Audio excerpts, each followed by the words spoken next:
Hi, everyone. Welcome to a new episode of the Solo Female Trolley podcast. And today, I'm not interviewing a woman. His name is Sterling. He makes fun of the way I pronounce it. But he's a traveler and he's doing really cool stuff right now. So I was like, you know what? I really want to interview this guy. And also, he interviewed me. So he has to pay back somehow. So thank you so much for being here. And can you please share with us like all the cool things you're doing right now? Like, for example, your podcast and all the other stuff you just told me. Everything. Okay, we could try. Yeah, my name's Sterling. At the moment during the quarantine, I'm actually getting back into programming because I'm an electrical engineer. So I'm getting back into programming, doing some fun things like creating some Instagram stuff, as well as a new website that we're launching called robinhood.la to help everybody get their money back during these times of crisis. And we are not charging anyone anything to help you. We just, would like donations and stuff. That's it. But we've helped people claim thousands of dollars already, including myself, claim 500. So doing that. And I'm doing a podcast called It's on Sterling's World, which is my channel, and it's called World Corona Chronicles. And it's going to be like a time capsule during this time of the coronavirus to look back on and see what has happened in other countries from around the world. We've done Spain, France, Italy, when it was in a bad situation. Now we've done Venezuela, and we're getting into some countries in South America. And yeah, that's pretty much what I'm doing during quarantine. I built a planter box for some plants that I'm going to be growing soon. Yeah, you sent me a picture this morning. That looks really cool. Please send me another one once the plants are on it. Okay, you got it. But yeah, I mean, and I was watching some of your videos before the interview, and like you have like really cool information over there, and that's a great idea. Like I see it as a great way to have, first-hand news, like that are not manipulated by the media. So thank you so much for doing that. So since you're a traveler, I always start with these questions, and I want to do it to you. So I know you have traveled for like, so I don't know, around the world. So I just want to like ask you like why when you start traveling, what was the reason, and like how come you did it for so long? So I was gone. You're right. It was a long time. I was gone for 4 years. And so if anyone knows anything about traveling, it's like if you try to plan a trip for 1 month, it gets completely screwed up in the first like week. So if you say to me like, hey Sterling, how did you plan a trip for 4 years? I would say I didn't. I planned a trip for 3 months, and then 4 years later I came home. So it's exactly what happened. I planned the first 2 months through Europe when I finished university. So I went to UC San Diego, graduated electrical engineer. And that was in 2015. Yeah, beginning of 2015. And then I jumped on a plane with my friend Mike and skipped graduation, everything, and went straight to Switzerland and met up with another old roommate of mine who lives in Switzerland. And then from there, we hitchhiked down to the south of France, hitchhiked to Spain. And my friend Mike was with me for a month. And then after that, he left, and I felt completely free. And I know you, Lou, like if you're a solo female traveler, like your podcast sounds like you are, this is like, you understand the real freedom of being free, I guess, is it's kind of punny to say that. But when you are alone traveling, it's like super, super liberating, very free. You do what you want when you want to do it. If somebody gets you upset, you just don't even talk to them ever again. And you're not traveling with someone, so you don't feel this burden of like, oh, I don't want to be around this person. I just want my own time. And then you kind of get in this weird headspace when that happens, right? So it's nice to be able to have this freedom of saying, okay, I'm going to go to the beach tomorrow. I'm going to do this tomorrow. Or someone comes up to you, says, I want to do that. I want to go to the mountains. You're like, cool, that sounds cool. Can I come? They're like, yeah, sure. And then you spend like a quick 2 days with them, and you get to know them as if they're a really good friend of yours. So when I left, it was just that. It was just, I'm done with university. I'm going to take a little gap year or a little gap 3 months, whatever. I planned like 7 months. If you can imagine, I left with like $9,000 and I traveled for 4 years. Yeah, that was pretty incredible. But I ended up working in Australia and all this other stuff. But it was super Mm, liberating, super free. And I know you, Lou, you said meditation, all these other things earlier to me. And it's kind of what you end up doing when you travel. Even if you don't intentionally meditate, you learn a lot about yourself as far as communication goes and who you are. So I didn't plan it, but yeah, 4 years and I didn't touch American soil. So that's amazing. And then, yeah, I don't know. There is like this beautiful thing. It's like no one has an idea of who you were or who you are. So it's like you're just yourself, and you can be someone different every time you meet someone new. And I feel that also like you change with environment as well. Like when I was, for example, in Indonesia, I wasn't the same person as I was in Germany, so there is something like really beautiful about that. And like, when was that turning point that you're like, okay, like 3 months is over, now let's keep going?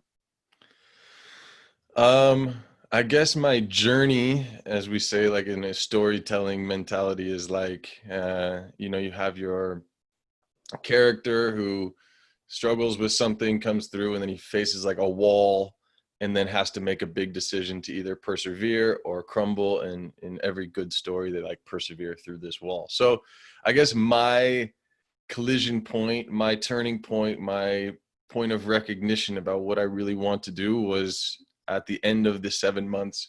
I had flown to Dubai to visit my friend Roy, who went to the same high school as me. So I went to visit him, and I was running low on money. I think I had like $1,200 US left. I had, Wow. or $1,500 US left. It was maybe enough to get me a one-way ticket back and then start paying rent here or something.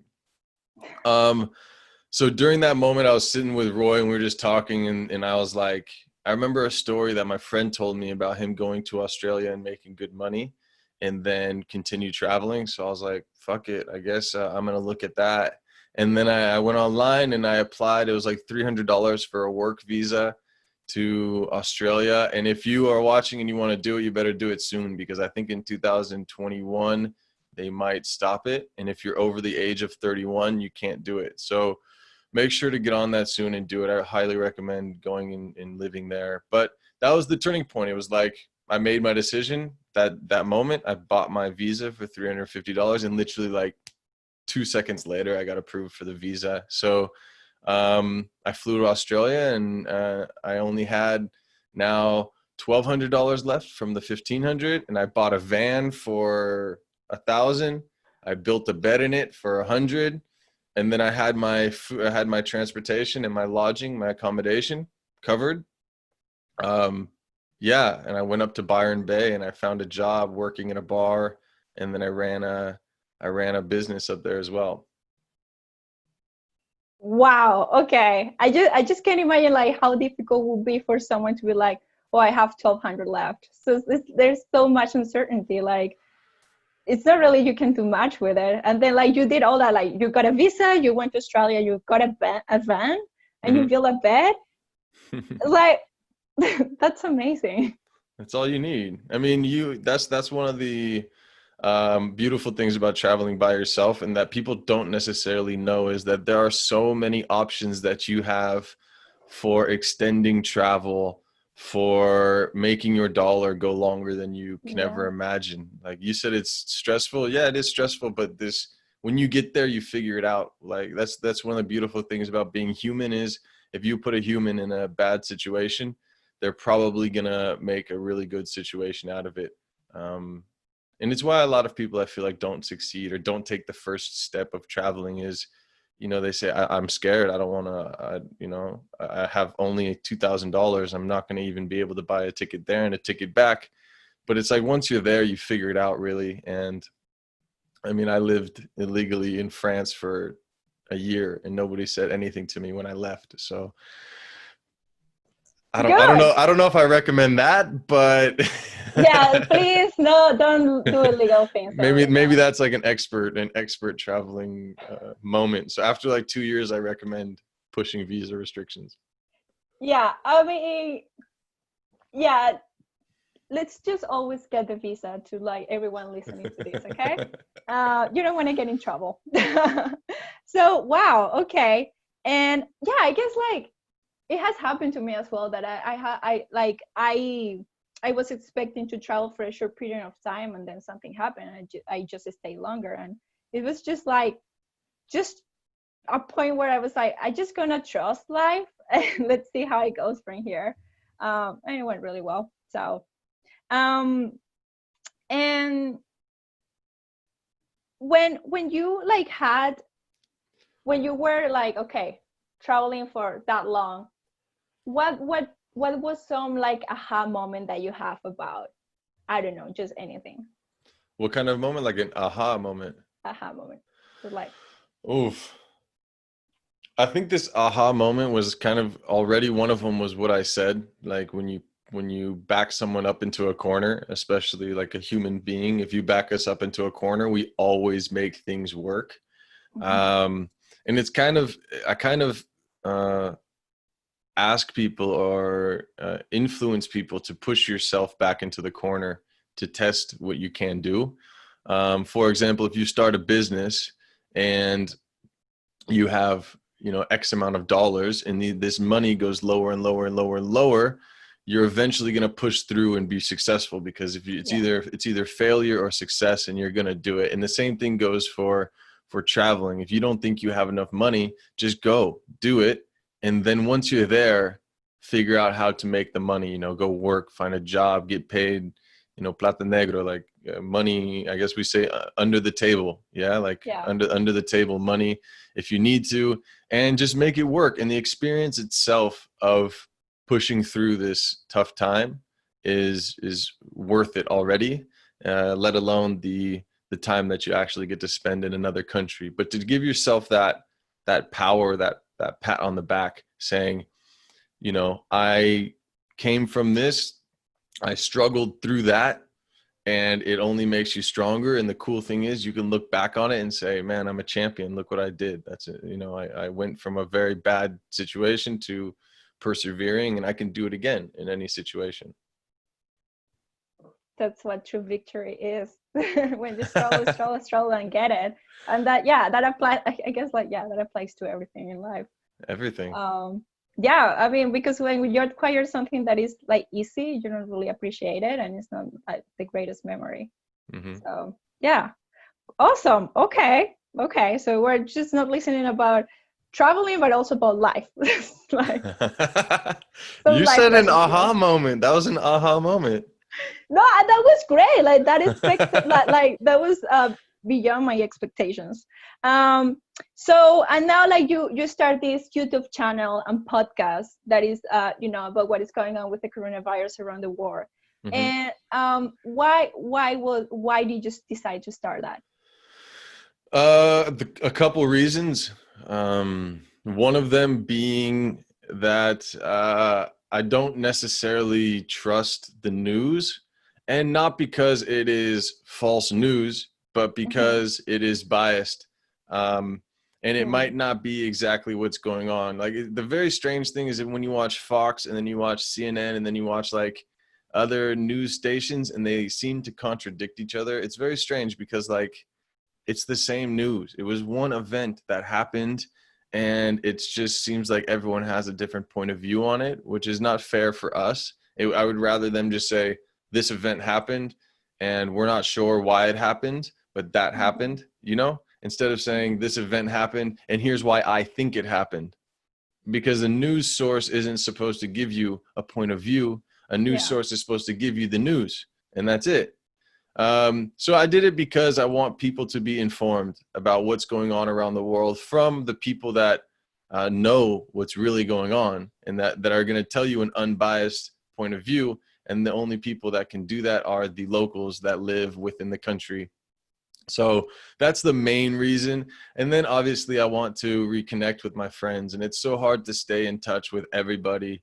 Yeah. 4 years I traveled around the world. So I have friends everywhere from Argentina to Germany to Sweden to Australia, Vietnam. I have friends in Vietnam, but they won't come on the podcast because their English is not so Oh. good. But um, he's a doctor, and so like I wanted to reconnect with them, and it's fun to have a good topic to kind of bullshit about and talk about, you know. So it was one of Definitely. those things. It was one of those things like, hey, I get to reconnect, and you don't. I mean, on my podcast, you don't get to see it, but for the first like 40 minutes, we're just talking about everything before we start the podcast. That's why at the end we're like super tired because we've been on the phone for like 3 hours. But yeah, those are the main two reasons.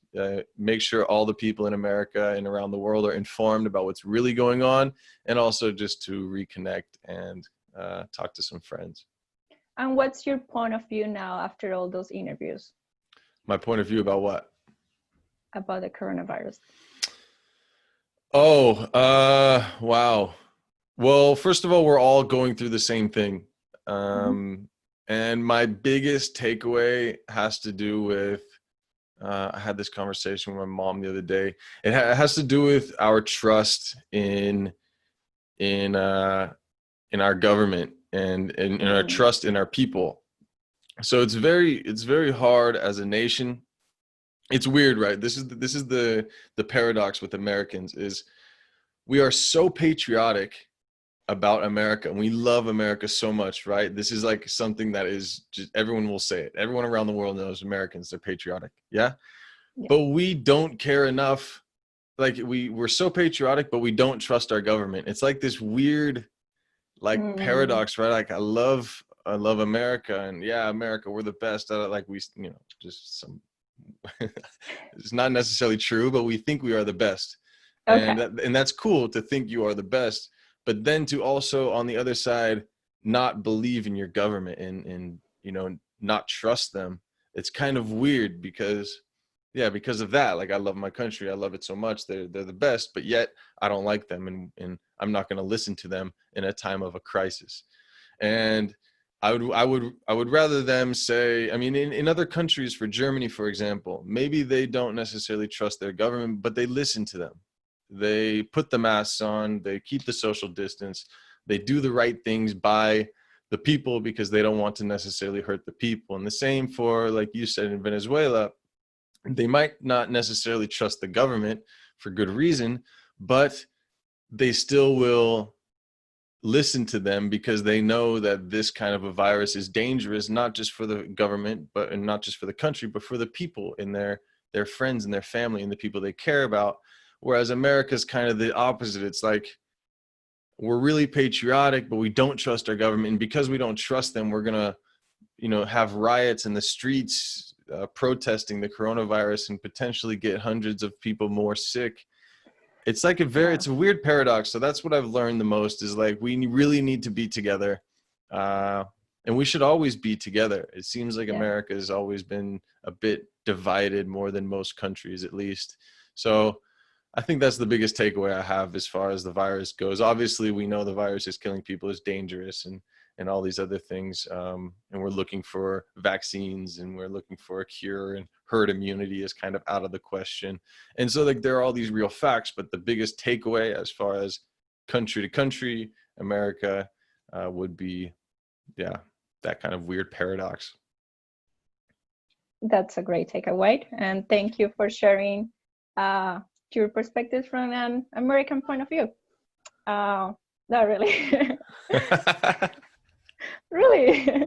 Okay. Then, like, I always like to finish my interviews with this question.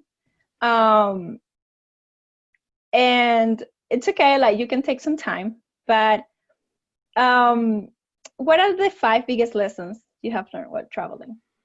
And this relates to like anything. Five biggest lessons. Mhm.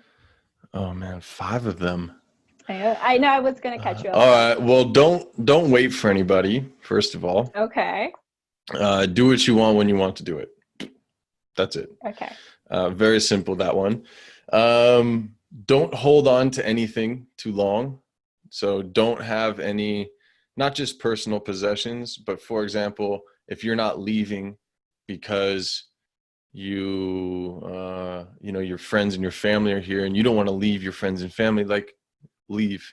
Uh, they're going to be here when you get back and they're going to be understanding about what you did. Don't let that be an excuse to go. Um, let's see. Oh man, number 3. So don't wait for anyone. Don't hold anything too long. And then another good thing that I've learned, an amazing thing is, it was in Anthony Kiedis's book, Scar Tissue. He's the lead singer of the Red Hot Chili Peppers. He has a chapter and a song called "Give It Away," and this Oh. is very important, to give things away. And I'll give you a quick example. I had a Super Mario backpack that I loved, and I got it at a thrift store in Australia. And when I was traveling through Indonesia, I was in Gili Island, Gili T. I was really not, I was in a good space, but not feeling good in the morning. I was kind of drunk. Mm. But Mm. we were out partying, and I had just finished this chapter on Give It Away. And I had my backpack, and there was a couple of Brazilian people there with me. And I was planning on putting a hammock in the trees and sleeping there. And they're like, "Why don't you come in the hostel, sleep on the floor? It's fine." I'm like, "Okay." So I slept on the floor in the room, and I woke up, and then my friend Alex, he was actually on my podcast, but he's like, "Man, I love that backpack." And I was like, "Do you really?" He goes, "Yeah, I absolutely love it. Like, I would wear it every day." And so I took all my stuff out of it and I gave it to him in my bag. And the point is you give the things you care about away, because I loved this backpack and I still love it. And I asked him about it the other day, "How is it?" But I love the backpack, but imagine if I lost it. It'll bring me Mm. pain, right? Imagine if it Yeah. breaks, it'll be painful. If it gets stolen, it's painful. But if I give it to someone, then I feel joy still from giving it to them. And then this backpack then brings them happiness. So when you have something that means a lot to you, if you try to hold on to it, all it can do eventually is hurt you. So you should give it away. That's where this "give it away" comes from. Give it away to someone who, it can bring joy to them, because it can't bring you much more joy, but it can bring more joy if you give it to someone else. So that was an important lesson. Whoa, that was an important lesson that I learned while traveling. That's number 3. Oh man, 2 more. You can do it. I believe in you. Um. Yeah. Stop making excuses as far as fear. Like, don't let fear override your reasons for doing something. Um, I implore you to take this to the next level, traveling to the next level. Lou, maybe you can try this next time, is go hitchhike somewhere. Oh, I have hitchhiked. I hitchhiked to Oh, Argentina, so oh, perfect. Yeah, it's so fun hitchhiking Argentina. I know. Super easy. Perfect. Oh my God.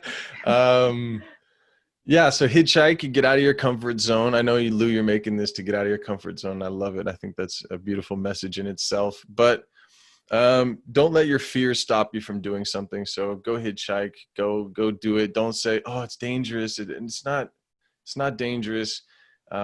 To just, I mean, everything's dangerous. Getting in a car in itself is dangerous, but don't let that stop you from doing something truly amazing. Definitely.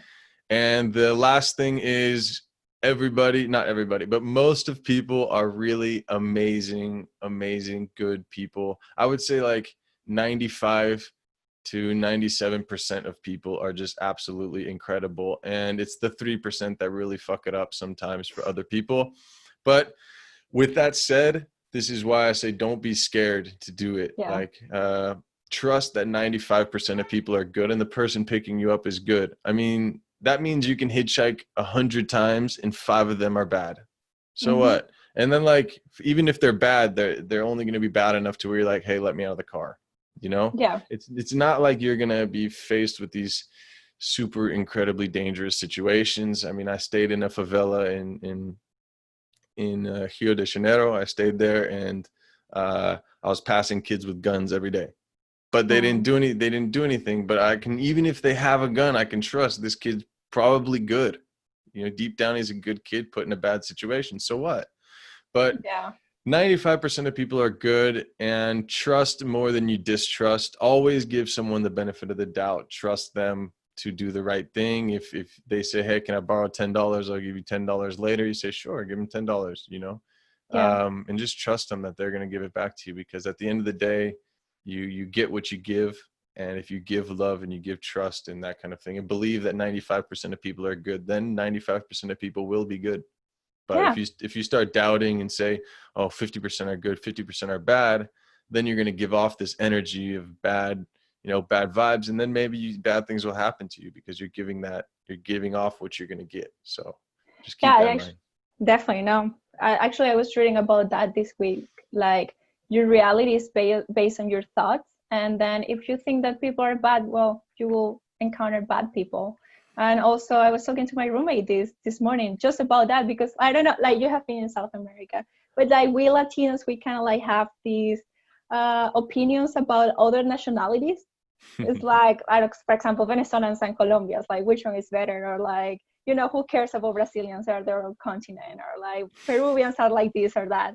And I was just telling my roommate, like, I have met people from all those nationalities, and in my opinion, like, they have been the best people.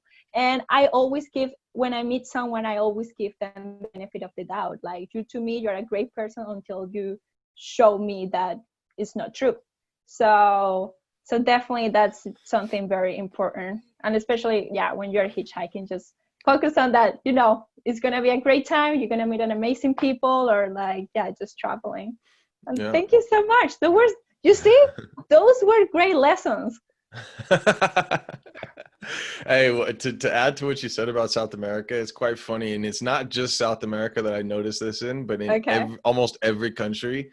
It was, for example, if I'm hitchhiking, right? I'm hitchhiking from Germany to, let's say, Austria, and then from Austria to Budapest in Hungary. So like, I'd be hitchhiking from Germany to Austria, and they'd be like, "Hey, be careful in Austria. Like, Austria is kind of, a little bit different than Germany." I'm like, "Oh, okay, cool." So whatever. I keep hitchhiking, and then I come to the Hungarian border, and they're like, "Hey, be careful in Hungary. It's like it's a bit dangerous." And it's like, what the heck? I didn't understand it. But then I got to like South America, and I'm in Uruguay, and then like they're like, "Hey, be careful in Brazil. It's a bit dangerous hitchhiking." I'm like, okay, like I hear this everywhere. And then I go from like Colombia to Ecuador, and then down to Peru, and it's like, be careful of Ecuador. And then Ecuadorians, hey, be careful of Peru. It's like, what is going on? And I think that it's like, when you share a border with a country, you hear the bad news from that country, and when that happens enough, you build this like reputation of them, like, you start to not trust the person, the neighbor. And it's like, it's same. And I notice in America, it's like, oh, Mexico's the most dangerous place in the world. It's like, Yeah. come on. Like, and then if you go to Mexico, they're like, hey, be careful in Guatemala. You're like, man, what is happening? Like, everywhere starts to distrust their neighbors. And yeah, so that's one thing as well, is like, you don't necessarily need to listen to somebody in that country. Just have the overall assumption that everybody is good, and you'll be fine. Awesome. Well, thank you so much for the interview. And Uh-huh. I'm pretty sure we're gonna do this again. Like, you shared so many amazing things. And yeah, so is there anything else that you would like to add? Um, Travel related? No, I'm not sure. I Or think we just covered in we general? covered we covered a lot. And yeah, I would implore people to look outside of their local news sources and stuff like that for real information, and to ask people. Maybe some friends that are from Mexico. Since we're in the States, it's probably more likely you might know a friend from Mexico, but ask them what's going on. Don't just assume certain things based on ethnicities. I think that's not the right way to go. But just ask. It's always better to ask and get real answers than to assume and, yeah, go from there. So yeah, ask, talking. Okay, well, thank you so much.